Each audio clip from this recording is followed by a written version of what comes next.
Toussaint, fête des morts et chrysanthème, bien souvent ces trois mots sont associés. Et pour les horticulteurs, c'est donc actuellement une forte période d'activité.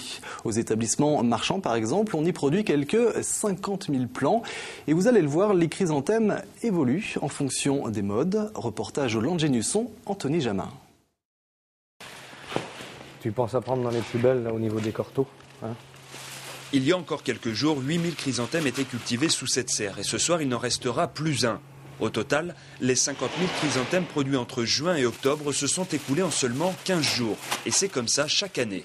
Aujourd'hui, quand on fait nos mises en production, les mises en production sont faites sur juin. On a une idée des ventes de l'année dernière. On n'a pas encore de réservation. Par contre, toutes les réservations tombent entre juillet et août pour le mois d'octobre.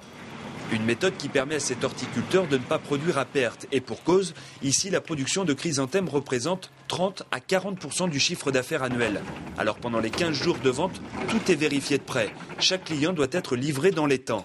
Vous allez pouvoir les retrouver donc en jardinerie, en grande surface également, chez les fleuristes. Donc un petit peu partout aujourd'hui, également sur l'export aujourd'hui, l'Espagne. Donc voilà. Et en Espagne, contrairement à la France, le chrysanthème n'a pas pour vocation de fleurir les tombes, bien au contraire. Sur l'Espagne, par exemple, est utilisé autant dans les massifs que sur des décorations de table, des choses comme ça. En France, on est vraiment arrêté à ce qu'il soit utilisé uniquement pour les cimetières.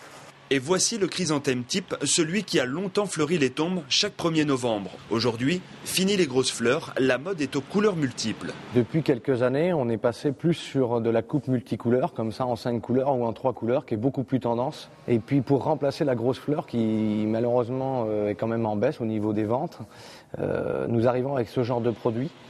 Beaucoup plus dur à cultiver, mais qui nous permet d'avoir des articles beaucoup plus modernes, quoi. Plus moderne et surtout plus résistant aux conditions climatiques automnales. En effet, si le chrysanthème à grosses fleurs a tendance à se gorger d'eau et à perdre ses pétales aux premières pluies, les nouvelles variétés, elles, restent fleuries plus longtemps. Une nouvelle adresse pour la Confédération nationale du logement de Vendée. 10 ans après sa création, la CNL 85 vient d'inaugurer son nouveau siège. Celui-ci est installé boulevard Augustin Rouillet à La Roche-sur-Yon et il accueille tous les locataires vendéens pour notamment les informer de leurs droits. Le littoral atlantique est sous pression, du moins son foncier. Le constat n'est pas nouveau et il est partagé par les conseils économiques, sociaux et environnementaux de l'Atlantique, les CESER. Lundi, c'est au Sables-d'Olonne que ses membres ont ainsi évoqué cette problématique et ses conséquences pour l'avenir du littoral.